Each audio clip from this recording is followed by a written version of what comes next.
Good morning, guys. This is Dr. Turner for Integrated Math 3.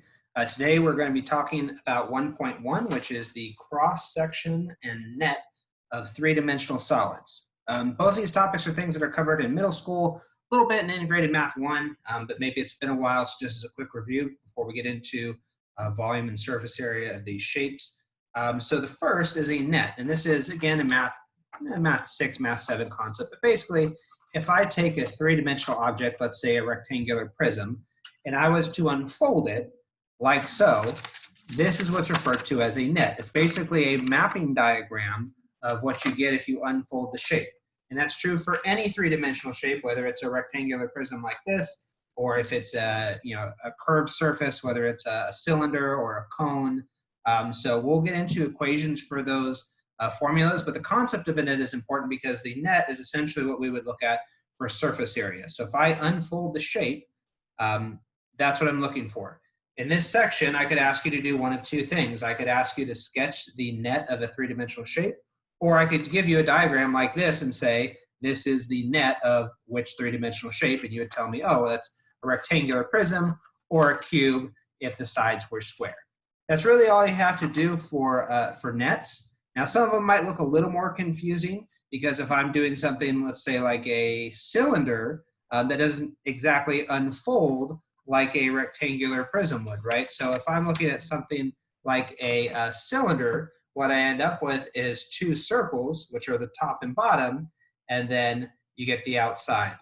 How I like to think of that is if I have something like a water bottle or a water bottle or a soda can, and if let's say I had a wrapper on the outside, you could really like unfold that wrapper, and that would be what's going around the outside of your cylinder. So imagine again, if you had a label, you're taking that, you're unwrapping it, that's your rectangle. So that would be the net of a cylinder. And again, we're not going to spend a lot of time on some of these concepts because they are a review, but if you need help, mturner@psasb.us.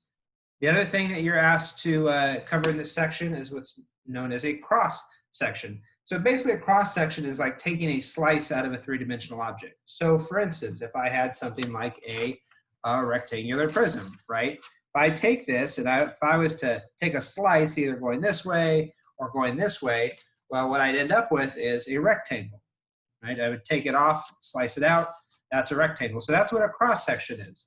Now some shapes it's going to be the same no matter which way you slice it, some will change. So for instance, if I'm looking at a rectangular prism, it doesn't matter if I cut it this way or this way or this way or this way.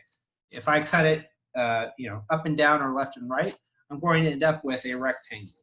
When we talk about cross sections, typically what you're going to be asked to do is take a cross section either parallel to the base or perpendicular to the base. So if I was looking at a rectangular prism and I say parallel to the base, well, then that means I want you to slice it this way. And if I ask you perpendicular to the base, then you're slicing it up and down. But in this case, for a rectangular prism, we end up with a rectangle. If this was a perfect cube, then I would get a square because each side would be a square no matter how I slice it. Similar process if I take something like a cylinder. This is the most common example I have. If you have something like a pack of bologna, right? This is technically a cylinder. But if I cut out a single slice of it, well, then that's a circle, right?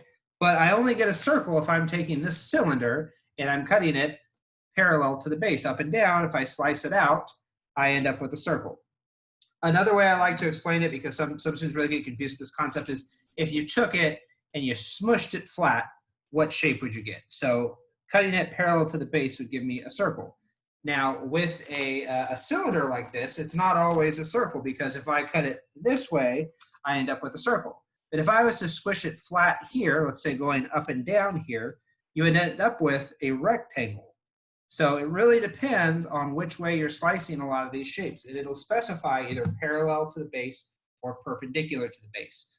Most common shapes you'll ask to do for this is a rectangular prism or a cube, in which case you would be getting either a rectangle or a square respectively. If you have a cylinder, if you're slicing it parallel, like with the bologna, then you get a circle. If you're slicing it up and down vertically, you would get a rectangle. The other common example is if you have something like a cone. So if you have a cone and you're slicing it parallel to the base, well, that would give you a circle if you're slicing it that way. But if you were to slice it this way, going vertically, you end up with, again, if you flattened it down, you'd end up with a triangle. Okay? So the shapes that you're asked to know the cross sections for are a cylinder, a sphere, a cube, a rectangular prism, and that's pretty much it for 1.1. Again, it should be a review, but if you get stuck, let me know. And that's all for today, guys. Bye.